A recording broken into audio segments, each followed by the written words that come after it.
zřejmě ty farmafirmy už dávno přišly na úplně jiný způsob, jak to očkování z těch občanů nebo po těch lidech vymáhat, protože tam je ta proočkovanost v mnohých zemích mnohem vyšší. Třeba v severských zemích je mnohem vyšší a vlastně ta povinnost tam není žádná.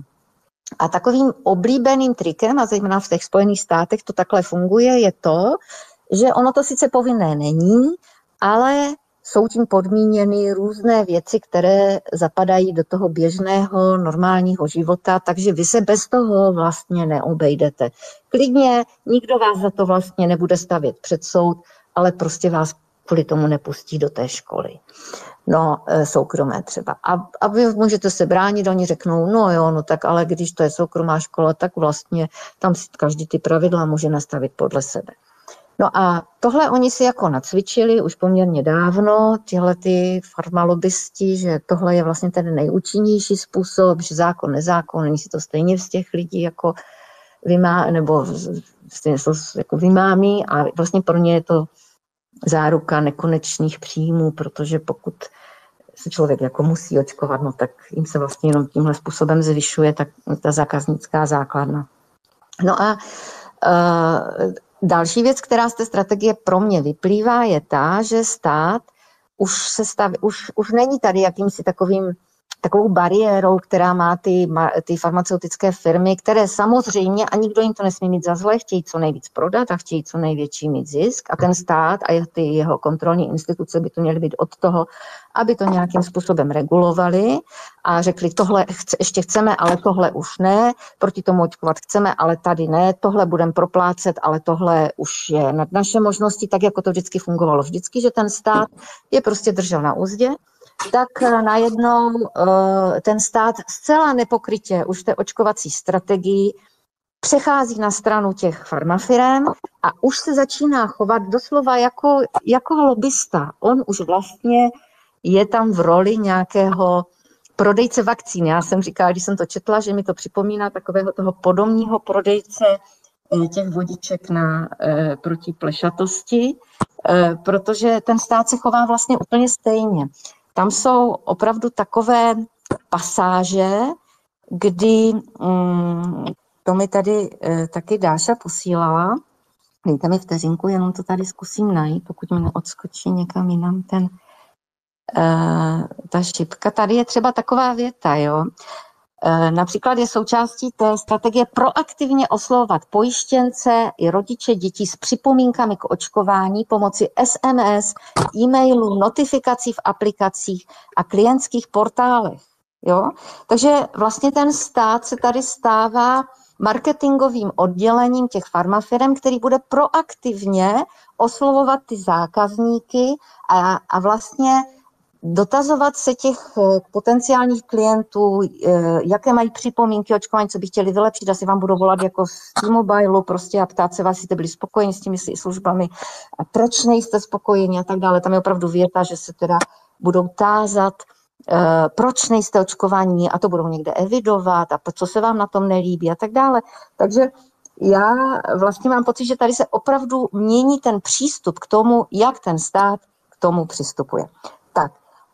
Myslím, že jsem mluvila dost dlouho na úvod, takže vlastně první otázku, kterou zkusím dát všem, kdo tady zatím jsou, možná bych začala Alenou Dernerovou, protože ona je politička a takových strategií už asi viděla tuny. A dost často to končí tím, že úředníci se tím baví a něco sepisujou, ale ono to nakonec stejně skončí někde v šuflíku. Takže myslíš si, Aleno, že to je ten typ toho úřednického materiálu, který prostě sepsala nějaká skupina lidí, kteří prostě potřebovali vykázat činnost, ono se to někde jako na nějaké schůzi probere, pak to někdo někam založí a tím to celé prostě zhasne. Má vůbec cenu se tím materiálem zabývat, už vzhledem k tomu, jak je napsaný, prostě naprosto příšerně? Co si o tom myslíš? Mm-hmm. Angeliko, zdravím všechny. Doufám, že nevypadnu, že občas teda je ten signál tak plus minus, ale doufám, že teda nevypadnu. Co si o tom myslím? Tak já jsem těch strategií zažila už hodně. A v podstatě, víš, když se podíváme na to, že vychází, to je ten materiál, takzvaný národní očkovací strategie, teda z toho, co předložilo WHO, tak bych z toho měla trošku hrůzu, protože přece jenom pokud ta vláda zůstane tak, jak je, tak vlastně se budeme řídit podle toho WHO, který vlastně teď vymyslel ten pandemický plán, jak teda všichni budeme postupovat na zeměkouli stejně, když bude nějaká pandemie. A pokud jsme to vlastně přijali vlastně hodně moc i s chlupama, to, co teda to WHO vymyslelo, tak vlastně je to materiál, na který se pak dá naroubovat cokoliv. Další věc, která si myslím, že tady hraje roli, že někdo ten materiál zaplatil, alespoň tak to vždycky bylo, když se jednalo o takovéhle strategické materiály, takže někdo za to, že to zpracoval, dostal peníze a nemalé peníze, takže to je další aspekt, který v tom vidím a v každém případě bych to nepodceňovala, protože ačkoliv to vnímám taky jako blábol a já vždycky říkám, že chtěla jsem přeložit do reklamštiny, protože to jsou opravdu nějaké krkolomné prostě takové floskule, které tam teda oni používají, tak přeci jenom si říkám, musíme být obezřetní a určitě je dobře, že na to nějakým způsobem reagujeme. Protože ta očkovací mantra od dob covidu se tady velmi, velmi intenzivně vlastně rozvíjí a já to vidím dennodenně v ordinaci, kdy teda ti pediatři opravdu doporučují většina těch pediatrů matkám očkovat proti všemu to dítě v prvém roce věku a nejlépe několik vakcín prostě najednou. Takže bych měla z toho opravdu obavu a nepodceňovala bych to, i když je to blábol. Mm-hmm. Děkuju. Martino, teď ty Suchánková. Martina Suchánková je předsedkyně spolku a zakladatelka spolku Rozhálio a jako taková už taky na ministerstvu zdravotnictví byla už milionkrát kvůli různým věcem, které se tam kolem toho očkování dějí, které se dějí kolem zákonů, kolem očkování a tak dále. Co ty v tom vidíš? Vidíš v tom nějakou změnu? Myslíš si, že ty moje obavy, že se tak trochu jako začínáme přibližovat k tomu západnímu způsobu vnucování těch vakcín oproti tomu našemu přežitému komunistickému? A já nevím, který byl lepší, který byl horší, já to nehodnotím, ale prostě se to tak nějak jako splývá a vlastně od té povinnosti docházíme k těm benefitům a k té dobrovolnosti a k tomu, že vlastně všichni to nakonec budeme chtít, nebo všichni to budeme vlastně potřebovat. Tak, nechtít, ale potřebovat. Tak já všechny zdravím a já musím říct, že vlastně pro mě je ten materiál něco, je teda svým rozsahem poměrně jako pěkný, ale vlastně to, co třeba vyvolává jakoby v tobě nebo ve vás ty velké pochybnosti, mně prostě jako přijde, že tohle já čtu už těch 20 let pořád dokola, zvyšujeme pro očkovanost, benefity očkování a pořád dokola a dokola. Bez toho, že by k tomu byly jasný čísla, jasný data toho, že když se zvýší proočkovanost, jo, a teď to je prostě třeba vágně proočkovanost na co, na kterou nemoc, někdy se to tam píše, někdy jakoby ne, jo, třeba taková ta premisa, že kdo je naočkovaný, tak ten tou nemocí neonemocní, ten nepůjde do nemocnice a tím je to strašně levný a perfektní. Jo, a tohle prostě já jakoby čtu už leta letoucí, takže vlastně pro mě to zase bylo něco, ježiš, to je zase furt to samý dokola. A vlastně musím říct, že pak to, o čem mluvíš ty, že možná už mám jako sníženou citlivost k tomu, že tohle už je nějaký krok ještě někam jakoby dál. Jo, že prostě ten stát jako vytvořil ještě něco jako většího, masivnějšího, ale vlastně tady ty jako řeči furt dokola budeme, jo, jako jak se třeba nazývá edukace nebo informovanost, jo, to je pořád to samé. Jak lidem říct, že je to nejlepší, výborný a mají to dělat všichni. Jo, zvýšení bezpečnosti, úplně jako vágní, nějaký popis něčeho, jo, jako nic není konkrétního a vlastně mě vždycky nejvíc vadilo, že nikomu to nevadí. Nikdo se neptá, kde přišli na to, že když se zvýší proočkovanost proti HPV, jak to bude skvělý, kde jsou ty čísla, kde jsou ta data, jo, a to, že nikdo nesleduje nežádoucí účinky, jo, pro mě třeba nejzásadnější problém je v tom, že ta premisa té prevence, že někdo očkování říká primární prevence, jak může být primární prevence něco, co má nežádoucí účinky. Jako to je jako opravdu něco, nad čím bychom se měli pozastavit a to, že se nad tím jako nikdo nepozastavuje, je jako blbý. Jo, ale jako já to slyším roky.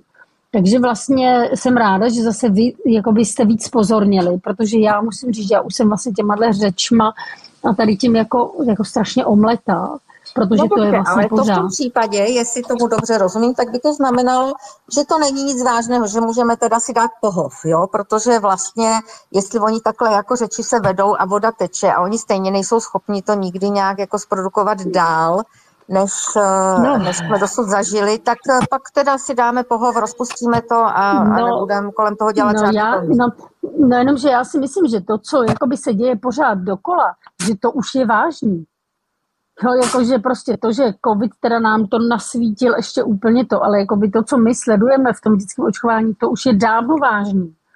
To už jako to, že se vlastně očkují děti v jakýmkoliv zdravotním stavu, nežádoucí účinky téměř neexistují, rodiče si nemůžou vybrat vakcíny, furt se sleduje proočkovanost a proč někdo odmítá a jak ho k tomu donutíme, že děti nemůžou chodit prostě do školky, to už je dávno vážný.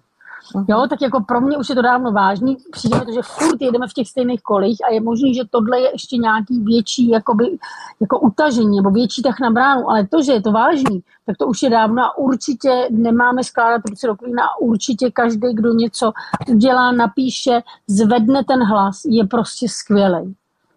Jo, takže já to nepovažuji za nevážný, jenom, že vlastně jsem si až tolik třeba neuvědomila, nevšimla, že tohle je zase možná ještě zase nějaký krok jako dál, protože tohle už se prostě děje dlouho. Teď tě přeruším, mě tady na druhém počítači se objevilo, že tento program bude ukončen za 22 vteřin, jo? Tak já teda nevím, co to zase znamená, tak já mačkám na připojit k prostoru, jako nevím, co se teď stane, jo? 14 vteřin, jo? Jo. Tak když tak znova se přihlásím. No, když tak bych to musela udělat znova, ale teď jsem teda dala znovu se připojit, tak snad to prostě jsem něco neudělala, ale zatím vás slyším. Vy mě? Jo, já tě slyším taky. Jo, tak pardon. Já slyším taky, ale já vypadávám, takže naprosto máme asi stejné problémy. Jo? Dobře. Neustále se napojuju. Mě to zabije asi tohleto jednou. Tak Dášo, teď je řada na tobě, protože já už jsem tě tady představovala jako člověka, který asi opravdu měl ty nervy na toto přijít úplně do detailu, úplně dopodrobná. Dagmar, abych ji představila, je žena, která se zabývá především autismem, vydává časopis pro autisty, krom toho, že je spisovatelkou, ale pokud jde o ty zdravotní věci, tak se zabývá vlastně právě těmito skupinami lidí, kteří možná i jsou poškození tím očkování. To samozřejmě je otázka, kterou si jednoho dne budeme muset zodpovědět. Ale proto samozřejmě to sleduje bedlivě a taky už tu historii zná poměrně dlouho. Takže Dášo, řekni mi, jak na tebe to působilo celé, když to četla. Jako, co ty bys tam vypíchla z toho, co bys vlastně chtěla k tomu říct? Jo, tak dobrý den.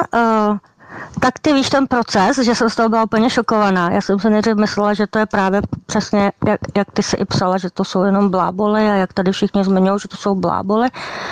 No tak jsem se to začala číst a ještě jsem se dívala do článku zdravotnického deníku, který tam psal, jak úžasná strategie vznikla, že všichni teď budeme zdraví, tím, že budeme proočkovaní a tím pádem budou všichni moc pracovat, jejich děti nebudou nemocní, tak nebudou ošetřovačky. A já jsem si říkala, co to je fakt za blábol.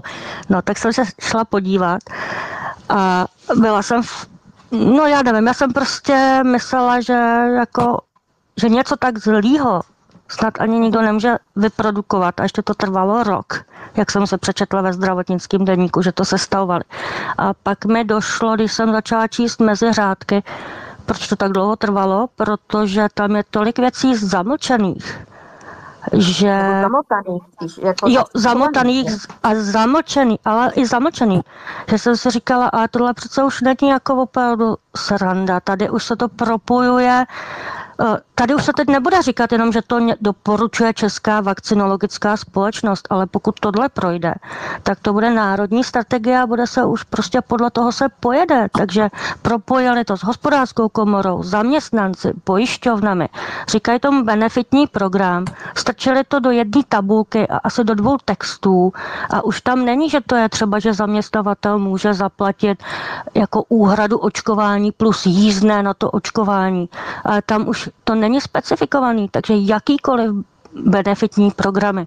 A to mě prostě úplně totálně vyděsilo, což znamená, že vlastně pozitivně, ne, že to půjde pozitivní cestou, že jo, ale pak prostě to už může jít tak daleko, jako jsme zažili za covidu, že když někdo se nenaočkuje pitomou chřipkou, tak prostě nepůjde do práce nebo ho nevezmou a bude se jenom očkrtávat, máte všechna očkování v pořádku, ano, můžete u nás nastoupit, nebo můžete dostat prémie, nebo já nevím, co si ty zaměstnavatelé všechno vymyslejí. A pak tam jde o ty školky, že jo, tak prostě děti nebudou ve školkách, to už se děje teď, ale že teď už to prostě bude ve vládní strategii a to si myslím, že je obrovský posun plus další věci, které, no to bych tady mohla prostě říkat furt jako 20 minut jenom o tom mluvit, co tam zamlčeli a to je, já nevím, o protilátkách, tam se mluví jenom v jednom odstavci a jenom, že budou je schromažďovat data oni, ale vůbec tam není zmínka, že by taky někdo si je mohl zaplatit a když by zjistil, že ty protilátky má, takže na to očkování nemusí jít, tím by vlastně jako i ušetřil zdravotnictví, ale to asi je všechno obráceně než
o tom píšou, to znamená, co cenzurou budou zakazovat teda, nebo mazat skupiny na Facebooku, které se o tom budou bavit, ale máme potřebu přece sdílet, nebo těhotný. No, asi ten odstát mi připadal nejsmutnější a pak, co mi tam hodně teda chybí, je, že vlastně oni neustále tam zmiňují informovaný souhlas. Žádný slovo dobrovolně tam v celý ty strategii není. O žádném dobrovolném očkování se nemluví. Mluví se už jenom o doporučeném, což se mění potom i tím očkováním pro dospělí. To už tam dali dokonce tu přílohu, takže tím se to taky mění, tím se to stane závazným pro všechny ty zaměstnavatele a tyhle ty. No a tak oni vlastně, teď jsem se vypadla z toho, co jsem chtěla říct. Tak nevím. Dobře, já tady mám, a výborně, takže my jsme to akorát tak stihli. Už tady vidím i Zuzanu, dokonce se mi pozvala pozvánku, akorát, že teda zatím mi nereaguje.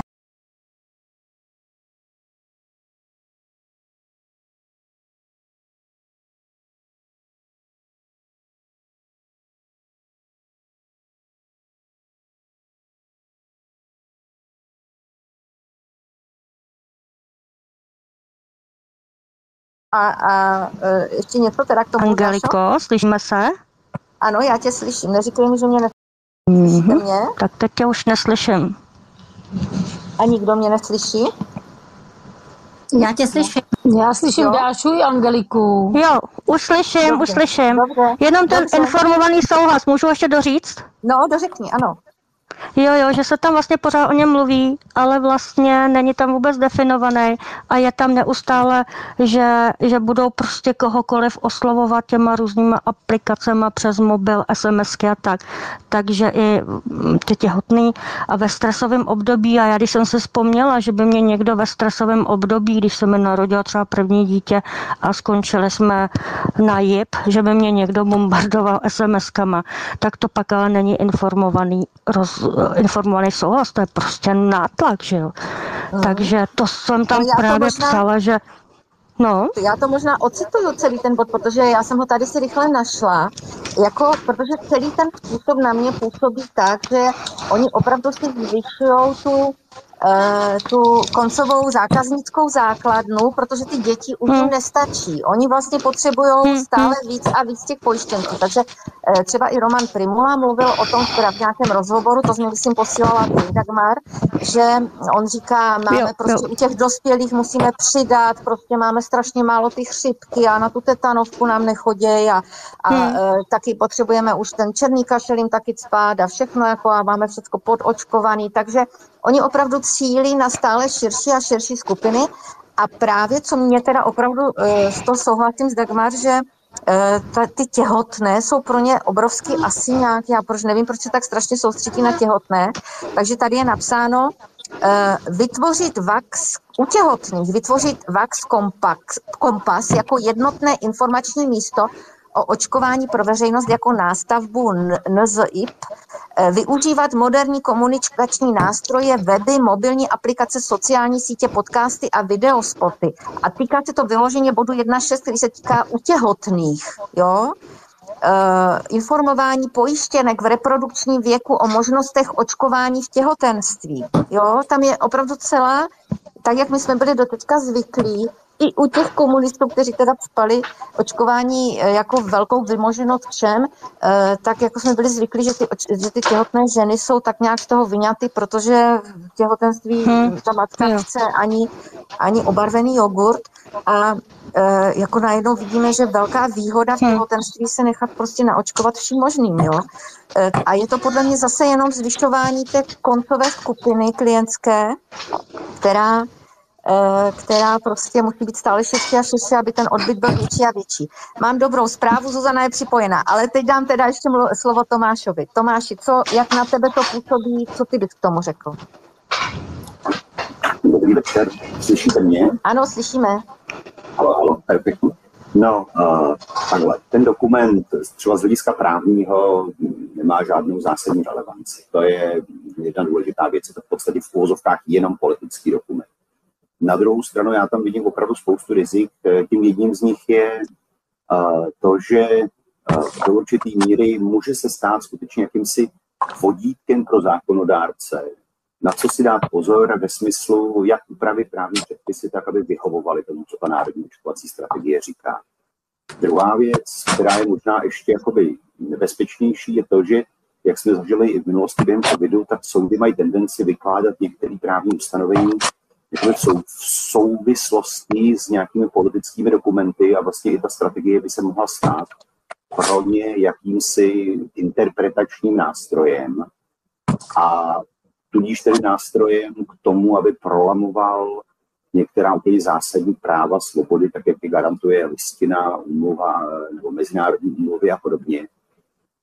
No a třetí věc je, že, a to jsme taky zažili během covidu, že vlastně řada lékařů, aby, řekněme, alibisticky vyhověla určitému požadavku poskytování služeb lege artis, no tak prostě postupuje v souladu s různými doporučeními, metodikami a podobně, byť nejsou právně závazné. Takže to jsou takové základní důvody, proč si myslím, že má smysl se národní očkovací strategii věnovat.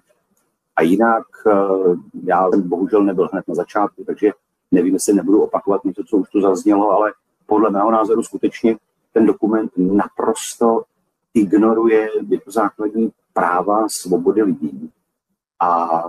A skutečně vytváří prostor pro to, aby se legalizovalo, já nevím, narušování soukromí, sdílení lékařského tajemství, naprosto jako zásahy do lidské důstojnosti a tak dále. Takže já jsem rád, že ta diskuze probíhá nejenom na úrovni ministerstva zdravotnictví, ale i takhle veřejně. A pevně věřím, že ten dokument skutečně velmi brzy zmizí, protože podle mě nejde o to diskutovat o jeho jednotlivých ustanoveních a podobně, ale opravdu ho vlastně úplně zrušit a pokud tedy se chceme očkování nějak věnovat, tak se tomu věnovat nějakou odbornou cestou, ne tímhle způsobem. Tak já tedy vítám Zuzanu, konečně se nám podařilo se připojit. A Zuzano, já možná dřív, než tobě dám slovo, tak ještě řeknu ze zákulisí jednu takovou věc, on to Tomáš trochu teďka nakousnul. Možná to bude posluchače zajímat. My, když jsme to poprvé začali diskutovat v takovém užším kruhu, tak jsme se u toho trošku poškorpili, protože vznikly tam takové dvě skupiny. Jedna říkala, tím se vůbec nebudeme zabývat, prostě musíme to odmítnout unblock, protože to je tak prostě strašné, ani se to vlastně nedá číst a vůbec tam není ani jako možnost nějak to rozporovat, protože tam se vlastně musí rozporovat každá jedna věta a když to budeme rozporovat a připomínkovat, tak se vlastně de facto stáváme spoluautory. Takže my musíme rovnou říct, že teda jako nechcem se tím zabývat. Já jsem patřila k té druhé skupině, která říkala, no jasně, odmítnout to jako musíme, ale my taky musíme vědět, co odmítáme. A zároveň mým cílem bylo tak trochu jako tu veřejnost do toho vtáhnout, aby vy jste taky věděli, co se teda jako chystá a co se šije, protože já jsem opravdu překvapená tím, že kromě toho, že napíšou, jak ve zdravotnickém deníku Cikrta napíšou, jak strašně potřebujeme takovou strategii, tak vlastně z těch střev tam vlastně nenapsali nic, jenom nás ujistili, že je to prostě strašné velké dobro, které přijde a všechny nás úplně ohromí, jak to bude bezvadné a jak už pak budeme do smrti zdraví všichni. Takže to je jenom tenhle ten trochu takový jako spor, který jsme tam vedli. Zuzano, tvůj pohled na to a řekni, jak jsme to vlastně nakonec vyřešili, protože vy jste připravili potom určitý materiál, tak taky nám ho představ. Tak já všechny zdravím a doufám, že mě slyšíte, když jsem se připojila přes počítač. Ano, slyšíme. Tak zaplať pánbůh za to. Trošku podezřívám Tomáše Nilsena, že to zaonačil tak, že se připojím, až když se připojí i on, aby všechno slyšel. Ale třeba za to nemůže. Nicméně, no ta naše anabáze vlastně, jak jsme se k tomu dostali, jak jsme připomínkovali, víš sama, že já jsem zvládla první kapitolu, která měla asi 24 stran a když jsem dokončila tu první kapitolu, tak jsem to zavřela svoji asi 6hodinovou práci s tím, že nemá smysl pouštět se do tabulek, protože je to opravdu tak strašný dokument, že tohle nemůžeme připustit. A moc děkuji všem ostatním, kteří se na tom podíleli a dělali tu revizi s námi. A nakonec to dopadlo tak, že jsme s Tomášem připravili vlastně nějaké naše stanovisko, kterým tento dokument prostě dáváme zcela ze stolu a říkáme, musíme začít znovu a lépe a jinak, protože tohle opravdu nejde. A druhá věc, kterou jsem chtěla ještě zmínit, včera vyšel nový díl Očtu běží Markéty Dobijášový a Cecílie Jilkový a velmi dobře doplňuje tuhletu naši práci, protože holky tam vlastně zveřejňují to, jak se dohadovala národní strategie k očkování proti covidu. A to se dohodla někde v listopadu 2020. A jsou tam tak šílené věci, že vlastně já bych byla ve velkém střehu i směrem k této strategii, která je vlastně zaměřena proti všemu očkování, nebo teda zaměřena na očkování proti všem různým patogenům, které se v této chvíli očkují, jak u dětí, tak u dospělých. Protože jestliže se na úrovni Evropské unie státy dohodnou, že budou očkovat o 106 v tom rozsahu, v jakém je to tam zmíněno, tak jsme i ve velkém finančním průšvihu, protože jestli udělají to samé s vakcínami proti nejrůznějším dětským nemocem a dospěláckým nemocem, tak nechci vědět, co nás to bude stát.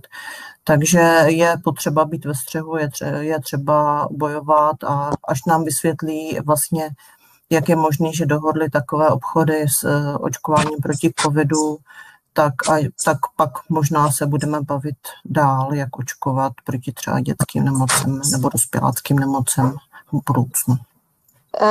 Zuzana zmiňuje právě tu covidovou éru a já myslím, že to je opravdu důležité si tohle připomenout, protože já taky z té doby, a pamatujeme si to asi všichni, že třeba Babiš jednu dobu chtěl například uznávat protilátky. A už to bylo v takovém jako nastavení, že eventuálně by byl k tomu ochoten, aby se nemuseli tedy očkovat lidé, kteří mají vysoké protilátky a prodělali tu chorobu a aby se je netlačilo do toho očkování v tak krátkém čase. A i z těch interních rozhovorů, které s ním různí lidé vedli, vím, že tomu byl velmi nakloněn.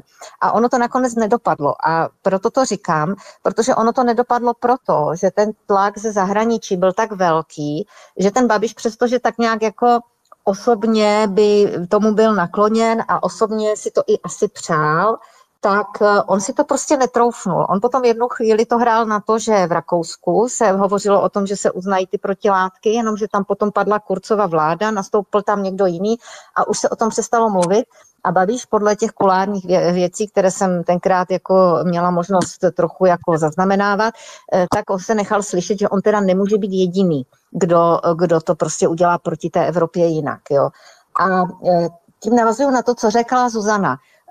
My si sice můžeme myslet, že ta strategie je takový jakože cár papíru, ale pokud ten tlak celoevropský a možná tak jako z VHO půjde tímhle směrem, jak mluvila Alena Dernerová, tak my opravdu budeme jen malý páník, anebo všichni ty politici to tak budou vnímat, že musí teda v souladu s těmi trendy moderními a vůbec jako neodporovat a navíc na to můžou být navázané různé zase potom dotace a tak dále. Takže to jsou věci, které potom jako tady ty národní vlády, i kdyby nakonec chtěli, tak oni je vlastně už ani moc neodmítnou. Takže já teď dám slovo zase Aleně zpátky.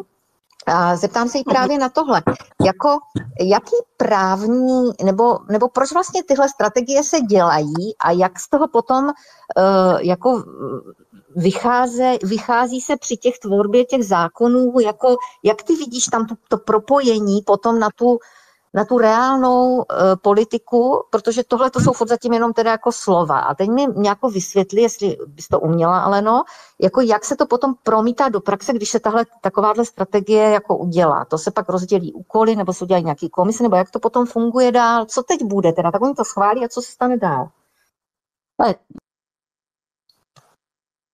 Aha. Dokument, který prostě něco nám tady říká, k něčemu nás zavazuje. Oni tomu v Evropě říkají, že to je třeba rámcová úmluva, rámcový dokument a ty se v tom rámci můžeš nějakým způsobem prostě pohybovat.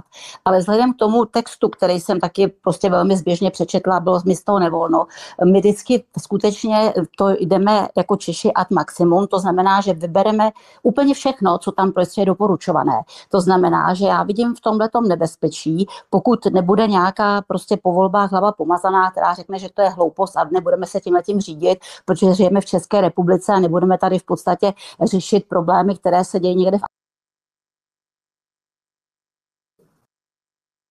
Aha.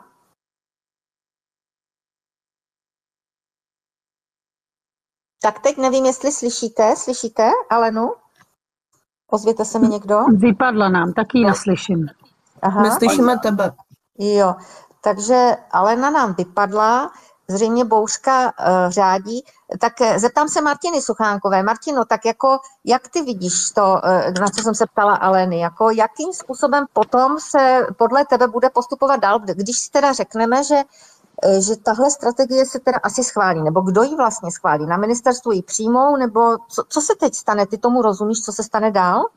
Já tomu nerozumím, to ti musím říct, že tomu nerozumím. Tak všude se tam skloně, že jo, ministerstvo zdravotnictví, Národní imunizační komise, jo, a mně teda tyhle procesy jakoby úplně jako jasný nejsou, akorát mi přijde, že jsou jakoby už dlouhodobě jakoby nastavený jakoby v tom, že já nevím třeba, jak se, jo, jako že už ten vlak prostě už je v tomhle jako rozjetej. Jak se vybírají výrobci, jak se vybírají dodavatelé vakcín, to vůbec nikdo neví. Jo, prostě vždycky přijde nějaká vakcína na trh, pak je nový kontrakt s někým jakoby jiným, to všechno dělají prostě jakoby oni sami a vlastně jakoby tohle, jakoby mně to přijde, že prostě to jako jede. Jo, a samozřejmě to, co tam jakoby navrhují dál, uděláme sociologickou studii, která nám řekne, proč vlastně nikdo nechce očkovat a není to zájem o to, že nás zajímá, jestli je to vlastně vždycky dobrý a vždycky bezpečný a vždycky to ty lidi chtějí. Ne, nás to zajímá jenom proto, aby jsme věděli, kudy na ty lidi a kudy je přesvědčovat. Jo, ale mně přijde, že plno těchto věcí jako už běží, ale tady je to ještě jako rozpracovaný do dalších a dalších pater a levelů, který podle mě sice jako existovaly, Jo, ne, že by někdo třeba se nezajímal o to, proč někdo neočkuje, ale nebylo to až takhle jakoby rozpracované. Ale vlastně, jakoby, že bych měla představu, co se jako bude dít dál, mně prostě přijde, že ten vlak jako jede. Ale je pravda, že i co říkal třeba Dáša, některých věcí já jsem si třeba nevšimla, že to je jako dost strašidelný, tady s těma jako benefitama, který jako můžou přijít, jo? Protože zatím jsou jenom benefity, že zdravotní pojišťovny ti přispějou na tohle a tohle očkování a tohle, ale ještě to zatím se nestalo žádnou podmínkou pro nějaké zaměstnání, pro lepší podmínky v nějakém zaměstnání a tak. Takže mně teda tohle vůbec není jasný, jako kam až to může jít, anebo jestli je to právě jenom prostě zase nějaký blábol, který někdo vytvořil, protože to vlastně jede pořád v těch stejných kolejích. Zvyšujeme proočkovanost a očkování je nejlepší a je to jenom dobro. Angeliko, nevypadla jsem náhodou, prosím tě? No právě, že jsi vypadla, Alenko, tak teď už tě slyšíme, tak můžeš pokračovat. Já nevím, kdo jste mě slyšeli naposledy, ale já prostě o tom, jestli jsem hovořila o tom rámci, jo, že tam je prostě rámcový nějaký prostě program v rámci tady toho šíleného blábolu, ale dává to prostě nějaký prostor pro další budování, prostě takový předmostí pro to, aby tady potom mohla nastat invaze, jo. To znamená, že bych se toho materiálu právě bála, protože vlastně nám tady pro tu budoucí vládu, pokud nebude nějaká normální pomazaná hlava a řekne, že to je nesmysl a že tohle to prostě tím se řídit nebudem, tak nám to může způsobit výhledově řadu problémů, protože tento materiál, ačkoliv to vnímáme všichni, že to je špatný a je to blábol, tak vytváří rámec pro cokoliv. Jo. A jestli to znamená, že někdo na ministerstvu, kdo pak bude připravovat nějaký zákon a nechávat ho schvalovat, tak ho prostě připraví v rámci toho, že tohle je ta strategie, kterou jdeme, ta cesta, ano, kterou jdeme. Něco z toho vezme jako zaměstnanecké benefity, rozumíš? Jo, budete naočkovaný a tak dále, ale hlavně nebezpeční jsou samotní doktoři, protože řada těch lékařů prostě jede ve vakcínách hrozně moc a doporučuje vlastně těm svým pacientům ty vakcíny a jsou to i gynekologové, kteří doporučují právě vakcinaci těhotných. Je to bohužel prostě problém a jako narážím tady na to, že mý kolegové se zřejmě asi částečně zbláznili po tom covidu. Jo, bohužel to tak je. To je právě pak to nebezpečné, protože navíc ty pojišťovny mohou ty kolegy v podstatě i prostě nějakým způsobem motivovat, dostanou víc peněz a prostě vím, že tam snad má být i to, že by se měl sledovat ten lékař, který očkuje více, který očkuje méně. Teď se ptá těch lidí, proč se nechtějí nechat naočkovat. No to jsou věci, které jsou moje vlastní já a nebudu to někomu svěřovat, ale já jsem se dívala toho materiálu teda pak už zběžně a to tam tady je, takže já to vnímám jako nebezpečný, ale i ze strany těch doktorů, když mi někdo něco nakuká, tak to jsou schopni teda prostě plnit. Vysmájero, někteří očkovali i děti, že jo, takže proti covidu, no. Já jenom teď, než dám slovo Tomášovi, aby se po té právní stránce tohle mi zhrnul, tak ještě Martino, já si myslím, že ty jsi to byla, ale teď nevím, jestli mi to neříkal někdo jiný, o nějakém oboru zdravotním, že se studuje teď právě nějaký střední školy a je to nějaká jako marketing vakcín nebo tak něco, úplně takový obor, který je vyloženě zaměřený na to, jak přesvědčovat lidi, aby se očkovali a to je prostě střední škola, jo? Je to, říkala jsi mi to ty? Já ne. Já. Ne? Ne, aha. Ne, někdo mi to vyprávěl, že se studuje, já jsem někde v Olomouci takový obor, tak já si to potom někde dohledám a potom to třeba hodím na Facebook, protože mi to přišlo úplně teda vtipný, že oni vyloženě už dělají jako i školské obory, které jsou jenom kvůli tomu zřízené, aby se učili, jak budou přesvědčovat lidi, aby se více a lépe očkovali. Tak to máš teď ty, jako... Jenom jestli k tomu můžu něco říct, že je vlastně jakoby zajímavý, nebo prostě ten fakt jakoby současnosti, té skutečnosti je, že to ale nikomu jakoby nepřijde divný, když přijdeš prostě mezi lékaře do nějaký a řekneš, představte si, že bude tady obor, který bude někoho přesvědčovat k očkování. 3/4 z nich ti řekne, no to je v pořádku, to by prostě, protože lidi se mají očkovat, tak to je v pořádku. Jo, jenom, že v tomhle jakoby narrativu my jakoby žijeme, jo, tak mě by zajímalo opravdu, kolik doktorů by ti řeklo, že se jim to zdá nějaký divný. Ne, prostě je to dobro a to je dobře, že ty lidi umíme pak přesvědčit. Tomáši, vidíš ty v tom, jakože to je nějaký nástroj, který potom půjde dál a bude se promítat do těch zákonů, do těch postupů, kde ty bys viděl, jako kam to se bude propisovat tohleto? Já už jsem to naznačil vlastně předtím. Podle mého názoru ve chvíli, kdy taková strategie projde, bude schválená, tak se stane nástrojem pro další kroky. Jedním z nich bude poměrně logicky revize toho,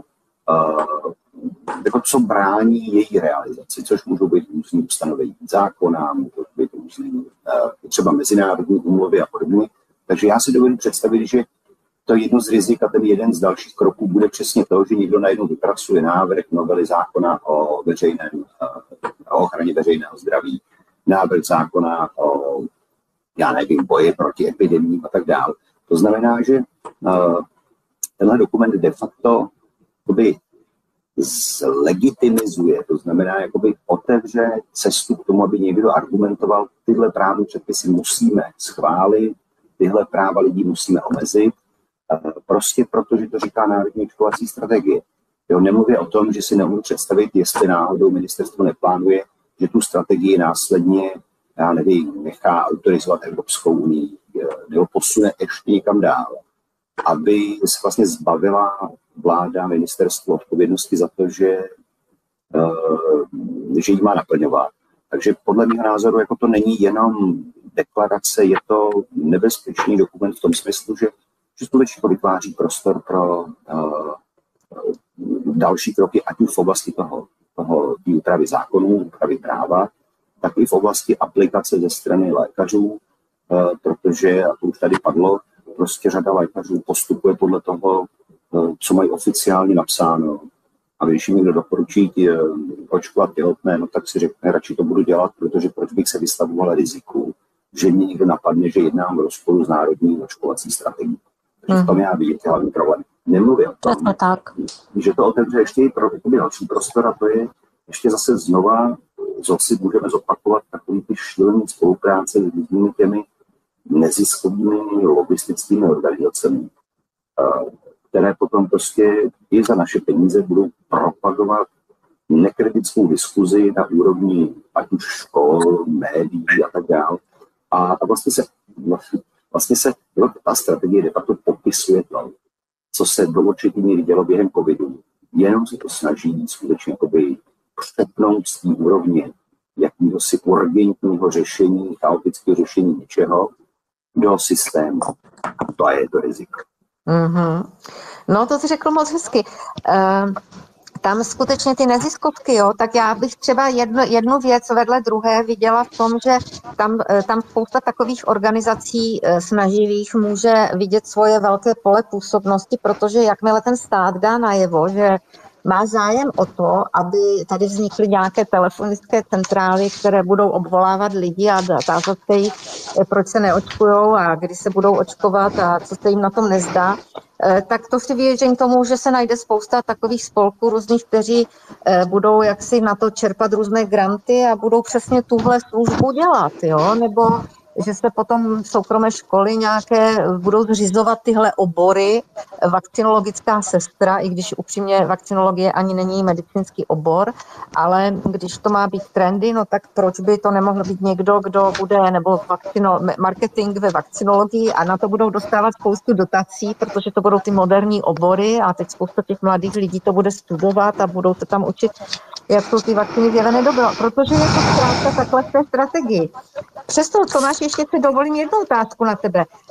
Ono tohle není tak jednoduché, protože samozřejmě ono to snad nějakým jako nadřazeným zákonům, úmluvám a lidskoprávním deklaracím trochu jako odporuje, nebo ne? Jako mně to přijde, že dělají si ještě něco z těch materiálů, nebo už jako se úplně tváří, že tohle už nás jako míjí? To je velmi dobrá otázka. Tam jde o to, že v podstatě všechny úmluvy, veškerý vlastně právní předpisy samozřejmě stanovují určitý meze práv a svobod v tom smyslu, že ve chvíli, kdy dojde k ohrožení bezpečnosti státu a tak dále, tak je možné postupovat určitým, řekněme,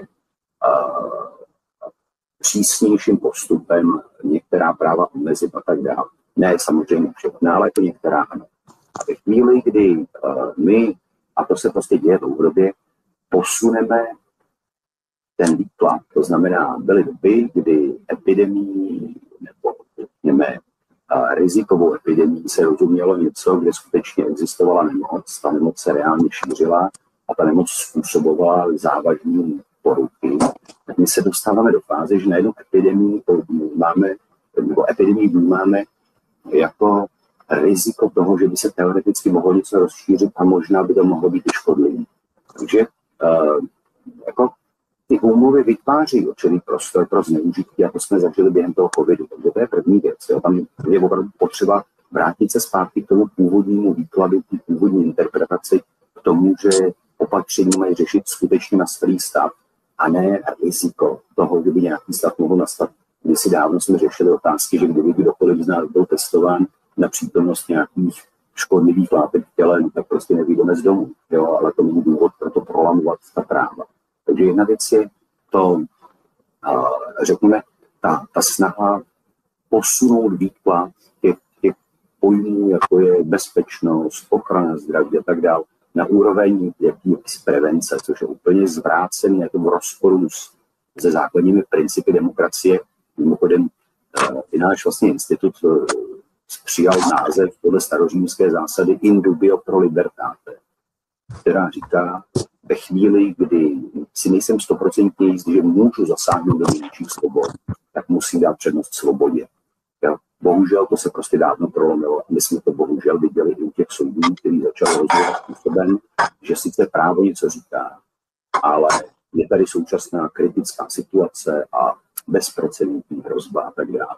Což prostě zase ta očkovací strategie na tu vlnu najíždí. No a druhá věc je, jak jsem říkal, není problém znovelizovat nějaký právní předpisy nakonec.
Pacientské sdružení, pacientská organizace, myslím, že se jmenují, a je to vlastně sdružení různých těch pacientských spolků, které jsou tam k tomu přizváni a pokud jsem z toho správně vyrozuměla, tak někteří z nich budou i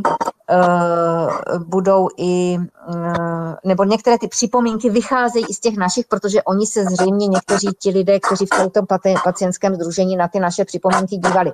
Takže možná tam něco do toho zakomponují a nakonec se to přece jenom v té oficiální části objeví. Samozřejmě já nevím, co tam ty pacientské spolky budou, protože tam těch organizací je spousta, takže já vlastně vůbec neznám, takže nevím, jaký je jejich přístup k očkování a jestli se na tu naši iniciativu dívají se sympatiemi nebo naopak ji odmítají, to nevím.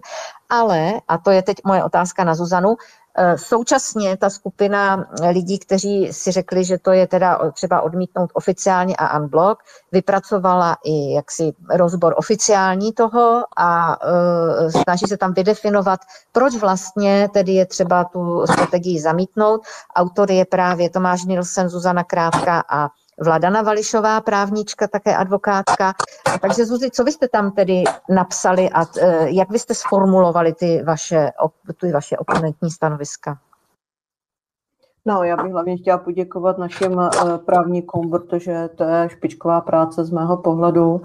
A o tom vlastně, co se nám zásadně nelíbí, tak o tom už Tomáš hovořil, ale jak jsem od tebe dostala zprávu, že si to mám otevřít, tak když se podívám na ten 4stránkový dokument, který jsme připravili a který je potom podepsán další skupinou odborníků, lékařů i právníků, i statistiků od nás ze SMIS, tak bych možná vypíchla ten blok, který se nazývá Co požadujeme.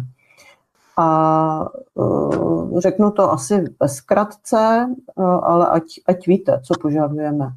Je naprosto nezbytné, aby byla jakákoliv státní strategie v oblasti zdravotnictví vždy podrobena široké diskuzi za účasti odborníků v oblasti lékařství, ekonomiky, práva a zdravotní etiky.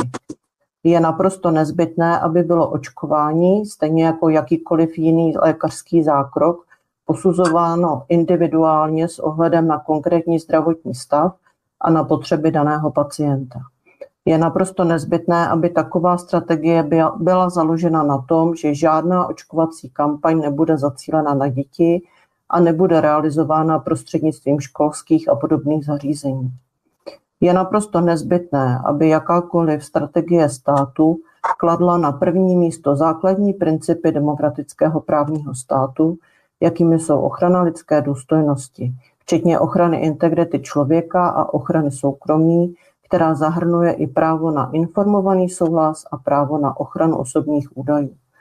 Zákaz přímé i nepřímé diskriminace či nátlaku, včetně jakékoliv znevýhodňování neočkovaných lidí nebo zvýhodňování očkovaných, zákaz cenzury a absolutní přednost ochrany zájmu dětí na prvním místě. Informace o očkovacím statutu člověka musí podléhat přísnému lékařskému tajemství jako citlivé osobní údaje a nesmějí být zneužity k omezování práv člověka či k vytváření nátlaku na něj či na jeho rodinu, natož pak propagaci zdravotních či jiných úkonů. Je nepřijatelné, aby tyto informace byly sdíleny s třetími osobami, jako jsou úřady, zaměstnavatelé, školská zařízení a podobně, bez výslovného souhlasu toho, jehož se týkají.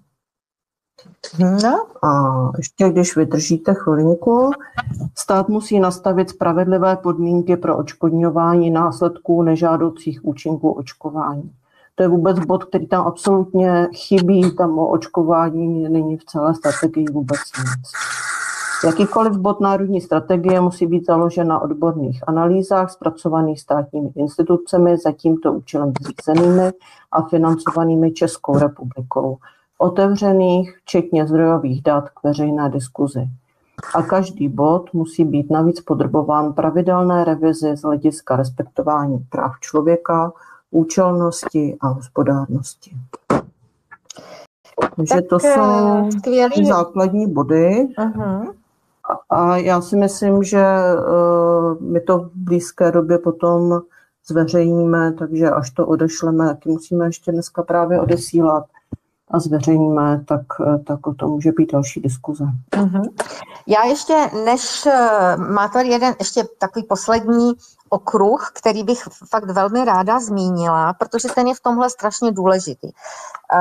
Tam vlastně v té strategii, kromě toho, že to teda popisuje ty kroky, které ten stát bude dělat, aby tu proočkovanost zvýšil, se vlastně vůbec nediskutuje o tom, že to očkování ne každé je stejné a ne všechny mají stejný benefity a stejný rizika a vlastně vůbec se tam nebádá nad tím, jestli ta základní premisa, tedy čím větší proočkovaná populace, tím lépe pro zdraví té populace, jestli tahle premisa vůbec platí. Oni ji berou jako fakt, jako axiom, o kterém se vůbec není třeba diskutovat, protože tohle je pravda. A mají tam třeba takový jako jeden z příkladů, kterým vlastně podporují tenhle svůj argument a říkají, já taky budu chvíli citovat. Strategie přesahuje rámec zdravotnictví a má také silný ekonomický rozměr. Očkování představuje investici s vysokou návratností, významně redukuje přímé náklady spojené s léčbou, hospitalizací a péči o dlouhodobé následky onemocnění a zároveň snižuje nepřímé náklady vyplývající ze ztráty pracovní produktivity, pracovní neschopnosti, výpadku ve školní docházce či zvýšené zátěže sociálního systému. Viditelné je to zejména u respiračních infekcí, například u chřipky je dle dat České správy sociálního zabezpečení za rok 2023 průměrná dočasná pracovní neschopnost 12,8 dní. Celkem, teď jsem si klikla někam a odskočilo mi to,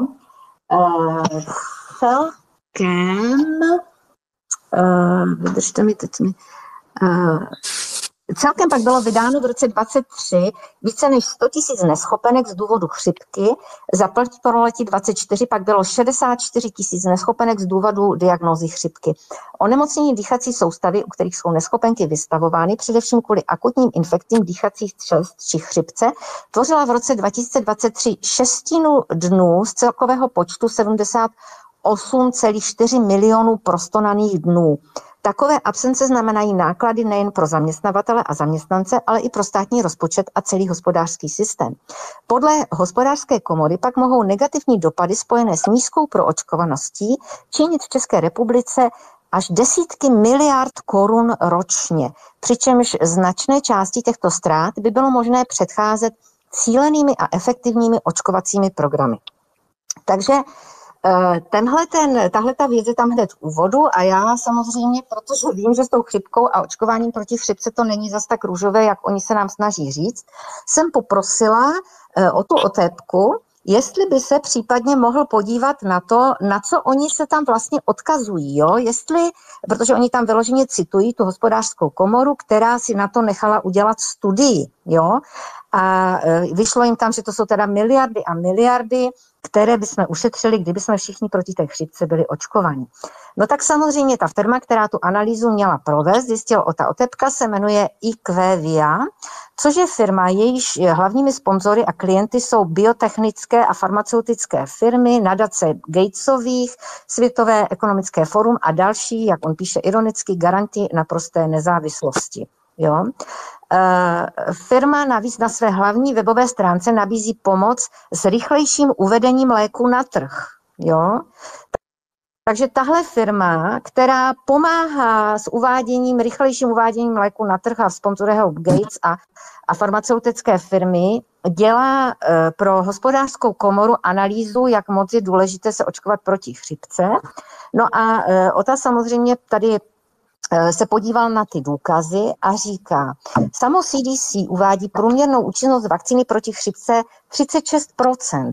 Poslední studie z nemocnice v Clevelandu ukázala dokonce negativní účinnost, minus 27%. To znamená, že v tom daném roce, a teď samozřejmě ono to nemusí platit pro každý rok, ale v tom daném roce, tu studii jsem četla, oni v Clevelandu opravdu tam byli zdravotnický personál, který byl celý proočkovaný a oni dělali srovnání, jak teda ty očkování proti neočkovaným byli v tom daném roce nemocní. A zřejmě ta vakcína zrovna byla špatně vybraná, protože my víme, že vždycky na tu chřipku se dává ta vakcína, která by měla zabrat podle těch kmenů, ale jenom se to odhaduje a ne vždycky se to povede.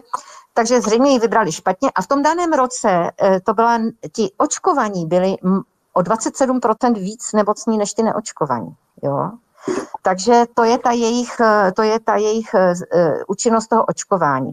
Navíc tady píše OTA, že chřipka, ať se nám to nezdá, je poměrně vzácné onemocnění a my většinou dostáváme jednou za mnoho let, takže opravdu není důvod se každý rok očkovat. Takže analýza Cochrane, na kterou se tady otepka odvolává, říká, že 1 ze 70 očkovaných bude mít benefit ochrany proti chřipce. Takže k tomu, aby 1 ze 70 očkovaných lidí měl nějaký benefit hypotetický z očkování, tak musíme proočkovat celou populaci a firma pracující pro farmafirmy nám spočítala, že se nám to vyplatí na celé miliardy. Načež tady ještě píše, že ochrana proti úmrtí, on cituje studii publikáno v impaktovaném lékařském časopise, která hledala vztah mezi mortalitou seniorů a očkovací kampaní proti chřipce. Závěr je tristní. Nenašli žádnou korelaci mezi zvýšenou mírou vakcinace a snížením mortality. Jo? A to je opravdu jako velmi prestižní JAMA časopis, který jako tuhletu studii dělal. Takže já chci jenom ukázat, jak strašný blábol. A jestli tady nás poslouchá někdo z ministerstva zdravotnictví, tak říkám, styčte se, že jste něco takového vůbec dokázali vyplodit, protože to je taková ostuda, co tady předvádíte, že já nevím, jak si můžete myslet, že vám něco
takového projde. To je moje stanovisko. Nepřekvapuje, protože vlastně hospodářská komora jako někdy velmi úzce spolupracuje třeba s firmou Sanofi, která vlastně má ty vakcíny proti chřipce a podobně. A já si myslím, že ta mantra právě běží od dob toho covidu a samozřejmě je ta strategie jenom naočkovat se a vlastně nebereme v potaz nic jiného, než očkování, to nás spasí. Je to bohužel velmi nebezpečné a já si myslím, jak v Americe. Aha, tak teď si zase vypadla. Halo, slyšíme se?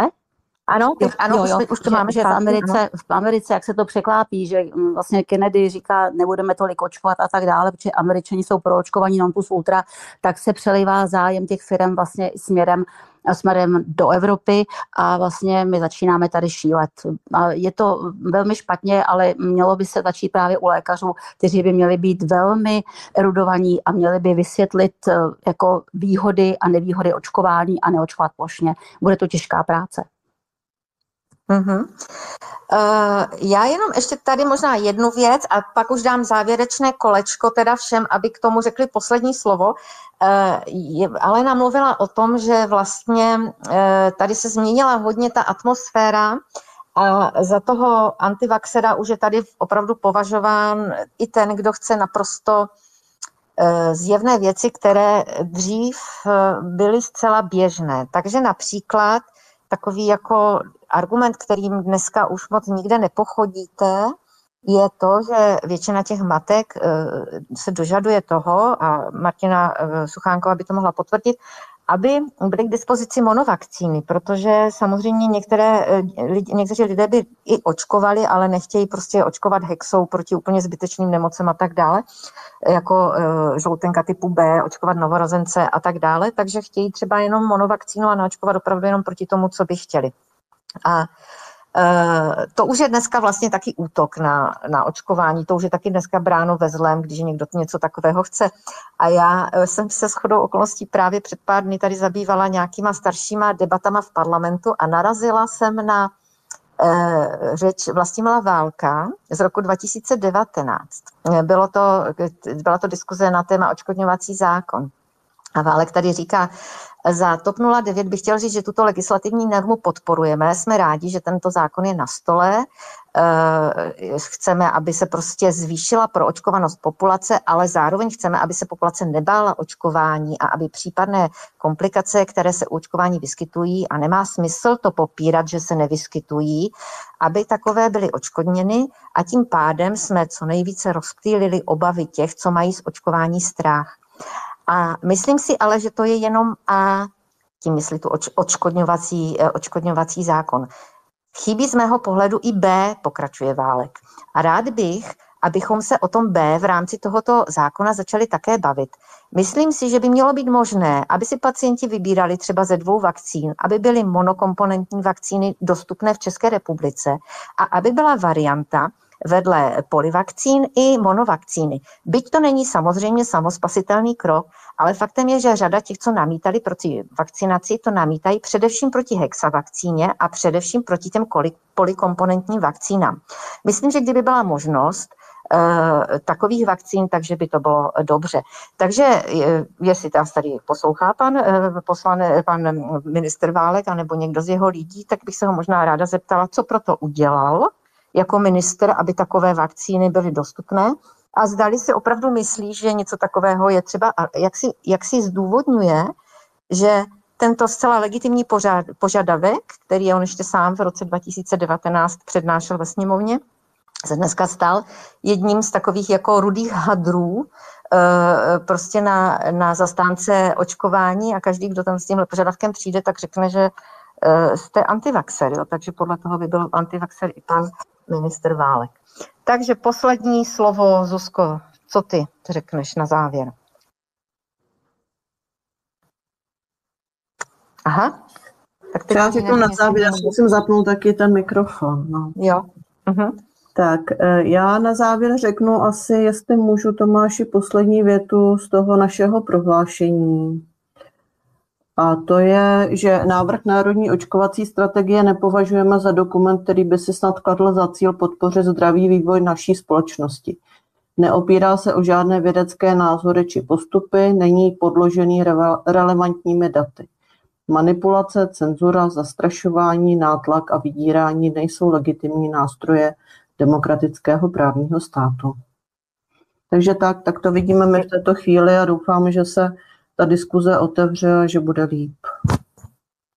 No já požádám ještě, pokud nás posloucháte, abyste jak Smith, tak pro Libertáte, kteří opravdu se jako zakousli do toho boje s těmi novými pravidly i WHO a tak dále, kteří to jako kdyby za nás hlídají a právně to ošetřují, aby pokud můžete, abyste i v tom podpořili, ať už jaksi svou podporou, jaksi tou slovní, anebo i finanční, protože jako nikdo to za nás neudělá a tyhle 2 instituce se toho nějak si to vzali za své a opravdu tam bude ještě pole neorané a té práce tam bude třeba udělat hodně.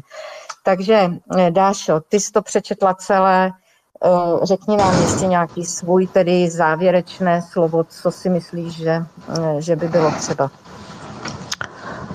No, mě teď napadá jenom hrozně ošklivá slova.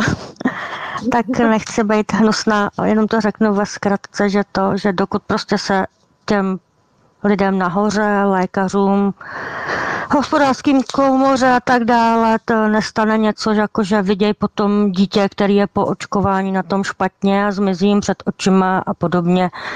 A je to hned tu noc, tak se asi nic nezmění, no, protože prostě pro ně očkování chrání, tečka, a že na to nějaký tisíce lidí, nebo já nevím, kolik je postižených po očkování, tak jsou jim ukradený a celá ta strategie nerespektuje zkušenost těchto lidí. Absolutně se o nás tam zmiňují jenom, že jsme zmanipulovaný dezinformacema, že nás musí prostě bombardovat aplikacema, SMS-kama, telefonama a přesvědčovat nás, jak je očkování super a nejlépe doživotní i s chřipkou, já nevím s čím vším. Takže mně ten dokument přijde úplně bestiální. Takže nemám dobrý zprávy. Doufám, že ho shodíme ze stolu. To by byla pro mě pozitivní zpráva, proto jsem se tomu opravdu ty 4 dny intenzivně prostě x hodin denně v noci věnovala a napsala asi 80 komentářů se Zuzkou Krátkou, jak oni tam řeší tu ekonomiku, že vlastně ušetří a tak dále, ale oni tam vůbec nepíšou o tom, kolik stojí ty lidi, kteří vlastně zůstanou postižený a třeba by stačilo jenom očkování odložit, ale absolutně se v celé strategii ani to odložení neobjevuje. Takže jakmile nějaká maminka bude chtít odložit, protože screening v 18. měsíci ukazuje, že její dítě má nerovnoměrný vývoj, okamžitě bude stigmatizovaná, bude antivaxerka, její dítě nebude moct jít do školky a tak dále. Takže takovýhle nerespekt k rodičům a k těm lidem, co zažili, že ty děti po očkování zůstaly na tom blbě, jsem ještě nezažila. Tak jo, tak děkuji za poslechnutí. I za tvoji práci ti děkuji.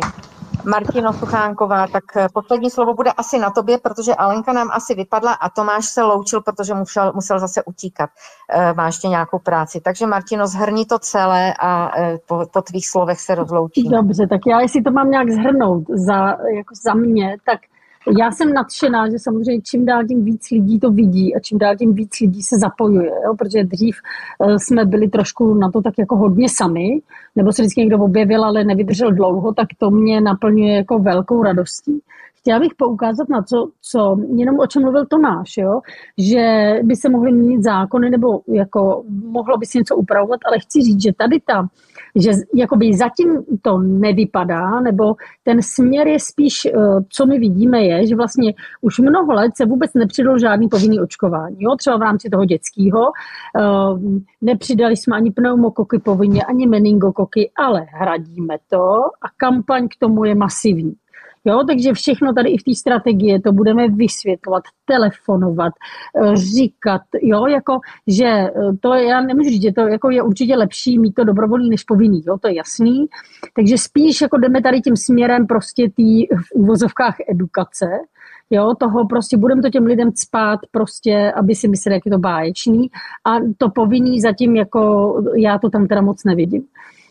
Chci jenom říct, že já furt asi říkám to stejný, jo, ale ono opravdu už tohle běží jako dlouho.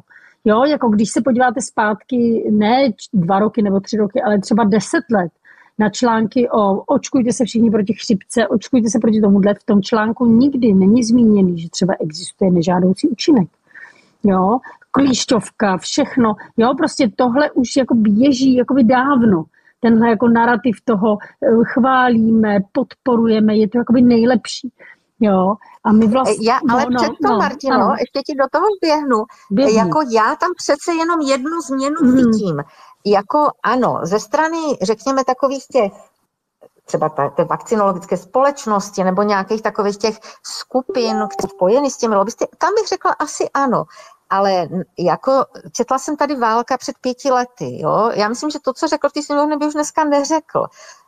Já jsem například viděla dokument, který běžel v České televizi, ve kterém vystupovala Jana Gandalovičová, který byl právě o tom, že se vyskytuje jaksi část rodičů, kteří spojují autismus a očkování a my víme, že Kennedy to teď bude zkoumat a uvidíme, k čemu dojde, ale tam například Jan Farský vystupuje v tom dokumentu a i on tam tenkrát velmi tak jako lucidně říkal, že prostě ty hlasy těch rodičů je třeba vyslechnout a že se musíme nějakým způsobem tím zabývat a neodbývat je a bylo to takový jako velmi sympatický to, co on tam říkal. Jo? Já už přesně nedokážu ocitovat, o čem to bylo, možná vám ten dokument i doporučím, protože on na vysílání pořád je k dispozici, Jana Gandalovičová v něm vystupuje a vlastně shrnuje tam ty poznatky.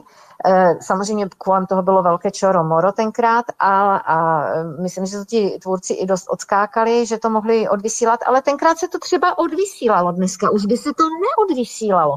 Takže já si myslím, že ta změna tady za těch posledních třeba 5 let od toho covidu, že to utužení je teda jako v mých očích je teda hrozně dramatický. A navíc takový ten kobercový nálet na ty děti, kdy doteďka to pořád ještě šlo nějakým způsobem, že ten lékař, když se rozhodl, že to teda nepůjde tak rychle, tak trošku třeba mohl posečkat a tak.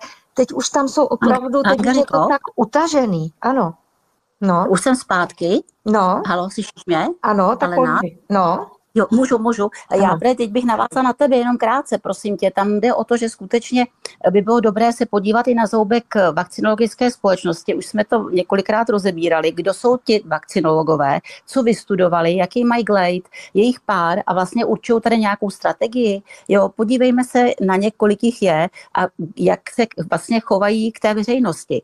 A my se tady zabýváme, vlastně vyrábíme národní očkovací strategii, nad tím, co by se ministerstvo mělo vlastně zamyslet zamyslet nad očkovacím kalendářem dětí, jak vypadá v prvním roce věku a tak dále. Takže my tady vyrábíme materiály, které naopak teda kobercově budeme očkovat, ale my potřebujeme změnit ten bazál a to tlakem právě na tu vakcinologickou společnost, protože jiná cesta nebude. A kolik je těch vakcinologů, to asi spočítáme na prstech ruky. Jo.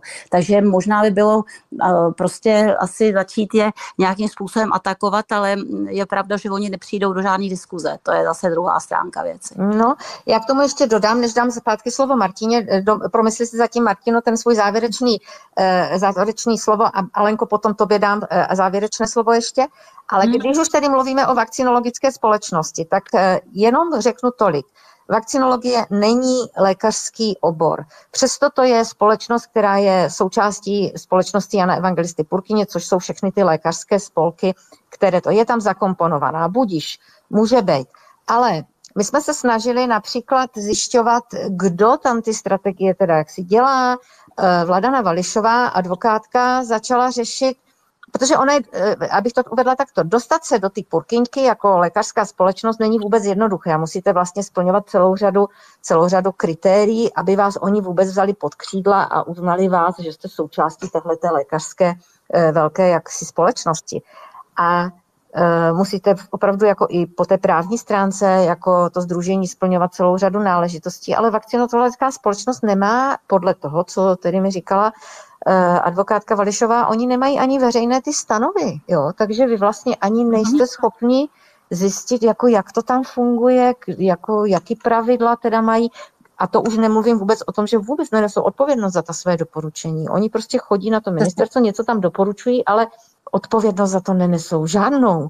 Takže to jsou prostě věci, kdy se opravdu je třeba dívat na ty právní aspekty, jakým způsobem tohle se naplňuje, protože já se opravdu divím tomu, že to takhle může fungovat. Martino, tak teď ty poslední slovo a potom Alenka a pak se rozloučíme.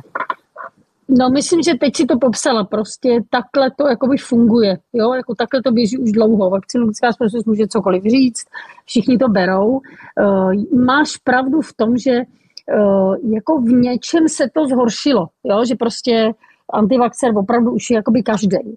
Jo, ale tady, co jsi říkala, prostě Válek, jo, to jsou takový jakoby jednotlivý výkřiky, za který pak každý dostane za uši a už nikdy neřekne. Jo. Válek vždycky byl trošku takový zvláštní, takže mohl třeba tohle říct, ale to jsou jenom plky, který prostě on takhle řekne a nic z toho není. Jo, Farský se jednou někde vyjádřil, že něco a taky za to dostala. Už je prostě zabetonovaný v tom, jak je to správně. Jo, každý, kdo jenom trochu pomyslel, tak vlastně velmi rychle přišel na to, že jako nějakým způsobem jakkoliv se vyjadřovat k očkování, něco k tomu říct, není opravdu jako žádoucí a politicky bezpečný. Jo, takže to, že třeba Česká televize tohle odvysílá ty utajený data, jo, je vlastně otázka toho, jestli to bylo o tolik volnější, anebo prostě oni netušili, co prostě ta novinářka jako natočila, co to bude a to teda byl velký jako humbuk a je krásný, že se to jakoby povedlo. Jo, je možný, že dneska už by se to nepovedlo, protože mají ještě větší kontrolní mechanismy, ale jenom chci říct, že běží to jakoby furt a já pořád jako vlastně nejvíc, co mně přijde jakoby na nás, je jakoby apelovat sami na sebe a na tu společnost prostě, aby my sami jsme se jakoby vůči tomu jakoby stavěli, protože pořád jsme prostě jako bytosti s vlastním rozhodnutím a jo, jakoby, že pořád to jakoby nejvíc stojí jakoby na nás, jo, a ve chvíli, kdy všechno tohle se děje, tak jako být jako my sami v sobě nějakým jakoby způsobem pevný, ale je pravda, že prostě různé strategie můžou ovlivňovat prostě ještě jakoby lidi v zaměstnání a tak, jo, ale já mám pořád to jenom jako nebuďme úplně pesimistický a jako má smysl dělat prostě všechno a mluvit o tom a tak. No, já jsem vyzvala, abyste podporovali Smith a Pro Libertate, tak samozřejmě Rosalio, to je prostě sdružení, které tohle téma drží už, Martino, jak dlouho, 20 let? Vy existujete nebo jak dlouho? Jako bude to 20 let. Bude to 20 let a prostě Martina je člověk, který opravdu my ani nevíme, jako kolikrát jednala na tom ministerstvu, o co všechno se tam ty holky snaží, ty matky. A jako, čemu to bylo? Hele, jako nemůžeme říct, jako tady bych řekla, že platí věta, bez toho bychom na tom byli hůř. Jo, Pro mě je důležitý, že jako já stojím v tom, že si říkám, že aspoň člověk to pořád zvedá, že jako by to, že tam jdeš a zažiješ frustrující jednání, jako když jsme teď byli s Vladanou zase kvůli odškodňováku a říkáš si, ale prostě někdo tady stojí a říká, my vás vidíme, my to vidíme, jo, a i když vlastně jsme pro ně jenom takový obtížný hmyz, je prostě dobrý, že ten hmyz tady jako je, takže to je takový můj ten, říkám, i když nemám pocit, že vlastně třeba tím, že tam jdeme, jsme něco změnili, tak to, že jenom říkáš, my to vidíme i tady s tím dokumentem, jestli oni ho přijmou nebo nepřijmou, je hrozně důležitý, prostě lidi to vidějí. Ještě k tomu? No, ano, Zuzi? Já bych chtěla Martině hrozně poděkovat a zároveň jí říct, že těch 20 let rozhodně za to stálo. Nevím, jestli 20, ale za to, že oni jsou a že jsou bezvadní v mnoha směrech. A nás teďka covid a ten černý kašel naučil poměrně hodně novýho o imunologii vlastně těch dvou onemocnění a o tom, jak ta vakcinace funguje nebo nefunguje. A jedna z věcí, který vidím jako velký problém je, že my nemáme prostor pro otevřenou vědeckou diskuzi, ve které bychom si ty nové poznatky, co se týká vlastně reinfekcí, úspěšnosti léčby a podobně, i efektivity vakcinace mohli sdílet. Takže jedna z věcí, proč taky jsme se do toho zapojili, je to, že nebo cítím potřebu, aby nás konečně nechali na těch odborných konferencích a seminářích o tom mluvit a abychom mohli revidovat to, co je v učebnicích. A vlastně Martina vlastně jenom možná laicky dřív tušila to, co si ty biologové a doktoři uvědomují prostě s nějakým zpožděním. Jenom jestli ještě je to úplně malinkou poznámku, já právě můžu říct, že co se vlastně strašně změnilo je a z čeho já jsem úplně nadšená, že vlastně najednou už tady nestojíme jenom my laici rodiče a neříkáme, tak tady jako jsme našli studie a něco se píše, ale že máme i jako vlastně jsou tady odborníci, který už sami jakoby to rozporujou, jo. My jsme tak šťastní za to, že prostě je tady Zuzana, je tady prostě Karel Drbal, jo, prostě všichni odborníci, kteří se do toho zapojou, to je prostě ohromný. Tak to je pro nás jako velký posun, jako, že existuje nějaká jakoby odborná podpora, která předtím vůbec nebyla. Tak to je fakt skvělé. Já jenom ještě jednu poznámku na to, Margo, co jsi říkala, Martina Suchánková a Vladana Vališová. Vladana je úžasná, prostě a taky prostě je spoluautorkou toho textu, který vám četla Zuzana. Dneska tady měla být, ale není. Taky napsala spoustu těch připomínek k tomu a je to jedna z lidí, který opravdu jako řeší třeba odškodnění po očkování se svými klienty a jak si je velmi v obraze, tak byli na jednání na ministerstvu zdravotnictví a oni mi popisovali tedy, jak tam jednali s náměstkem Policarem a říkala mi Vladana, že dělala zápis toho jednání a že se ten zápis asi objeví po té, co teď ho připomínkuje ministerstvo zdravotnictví, že se objeví na stránkách Rozália. Takže já vám doporučuji, abyste ty stránky potom navštívili a abyste si ten zápis třeba přečetli, jo, abyste to sledovali, protože ty holky dělají fakt neskutečnou práci. To nemáte vůbec jako představu, kolik je to vlastně práce nad rámec z toho, že musí taky dělat to svoji. Že? Takže jako aspoň tím, že si to přečtete, aspoň jako zblízka uvidíte, jak to probíhá a jak to odškodnění po očkování, které mimochodem u nás zatím po covidu nedostal vůbec nikdo. A pokud jde o děti, tak teď jsme slyšeli, že možná jedno dítě odškodní, tak to je naprosto šílené. Já na tohle téma připravuju taky ještě podcast na Forendors právě s Vladanou rozhovor, kde tohle všechno budu zmiňovat, takže Mko Angeliky Bazalové na Forendors bude brzy právě jaksi podcast na tohle téma. A teď už konečně, Alenka, ty jsi měla první slovo, tak tady tě poprosím o to poslední, protože už se blížíme zase ke 2 hodinám a už nemůžu. Doufám, že nevypadnu, ale já vždycky říkám, je pořád něco udělat, než nedělat nic. To je prostě moje premisa. I když člověk narazí 100krát na zeď, tak tam po 101. prostě musí jít, což jste vy všichni, za to jsem velmi ráda a to je právě ta naděje do budoucna, že konečně tu zeď prostě probouráme. Takže já jsem ráda za vás všechny, že prostě a už jsem vypadla. Ne, nevypadla, slyšíme. Haló? Aha, tak neslyšíme už zase teda. Už jsem vypadla si. Ne, už jsem zpátky. Takže jsem ráda za vás všechny, že prostě jsme se potkali, našli a budeme dál pokračovat a určitě nebudeme zoufat, protože si myslím, že jako budoucnost je naše. Mm-hmm. Já tedy řeknu ještě z poslední větu, já bych se k tomu chtěla připojit. Moje teorie je, že nemá cenu. Samozřejmě je důležité leštit kliky na ministerstvu a nějakým způsobem jim neustále připomínat, kde udělali chybu, ale jak říkám, pro ně jsme obtížný hmyz, dokud nás nebude hodně. A já myslím, že to, že tahle diskuse proběhla, to, že vy tady jste, to, že jste si to poslechli a že jste třeba i se zapojili do toho připomínkování, že vás to téma začalo zajímat, že chápete, že tady fakt nejde o nic menšího, než o zdraví nás a našich hlavně dětí a že si na to musíme sakra dohlídnout sami, protože tihle lidé opravdu, oni jsou opravdu asi schopni všeho, někteří z nich fakt. Takže my si to budeme muset pohlídat a jakým způsobem si tuhle agendu nedat z rukou. No. Tak to je všechno, co jsem k tomu chtěla říct. Mějte se hezky, užijte si hezký nedělní večer. V Praze už je po dešti, nevím, jak je to u vás. Zůstaňme v kontaktu. Sledujte Smith, Rosalio, Pro Libertate a sledujte Foreign Doors Mko Angeliky Bazalové, případně můj YouTubeový kanál, tam máte teďka teďka za chvíli tam bude třetí velká 3hodinové diskuze, které proběhly v divadle Kámen na téma očkování dětí. A je to zdarma přístupné na YouTube, na kanále Mko AB, tak si ho najděte a jestli budete mít někdy čas, tak tohle téma je tam ze všech možných stran, nakonec budou 4 ty debaty, 3. nahraju brzy a 4. bude, dejme tomu za měsíc, také na stejné stránce k dispozici zdarma.